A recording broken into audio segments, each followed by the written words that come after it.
Guys ఇప్పుడే coke అయితే తీసుకున్నా. ఏంటంటే మ్యాటర్ 2 hours నుంచి తిరుగుతూనే ఉన్నాము. 2 hours తిరిగితే మాకు 2 అవుట్ఫిట్స్ దొరికినాయి. 2 కూడా నెక్స్ట్ లెవెల్లో ఉన్నాయి. మంచిగా అనిపించింది.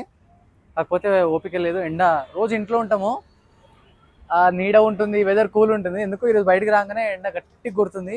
ఆల్మోస్ట్ 2 hours 15 minutes తిరుగుతూనే ఉన్నాం అని చెప్పేసి కోక్ తీసుకున్నాం. సైడ్ కూర్చొని తాగేసి మళ్ళీ స్టార్ట్ చేయాలి. ఇంకా బడ్జెట్ అయితే మిలిగింది. ఇంకొక అవుట్ఫిట్ రానికే ఛాన్స్ ఉంది. చూద్దాం, ఇంకొక అవుట్ఫిట్ వస్తే తీసుకొని ఇంకా వెళ్ళిపోదాం. సో ఎర్రగడ్డ వస్తే కొంచెం ఓపికతోటి రండి. వచ్చిన మా కలర్ బాగున్నాయి తీసుకొని వెళ్ళిపోదాం అన్నట్టు చూసుకోకండి, వెతకండి, ఇంకా మంచి పీసెస్ దొరుకుతాయి. నేను తీసుకున్న దాంట్లో 2 అవుట్ఫిట్స్లో ఒక అవుట్ఫిట్ అయితే నెక్స్ట్ లెవెల్లో ఉంది. చూపిస్తా, స్టైలిష్ చూపిస్తా కదా, అప్పుడు చూడండి. సో ఓపిక తెచ్చుకోండి గైస్.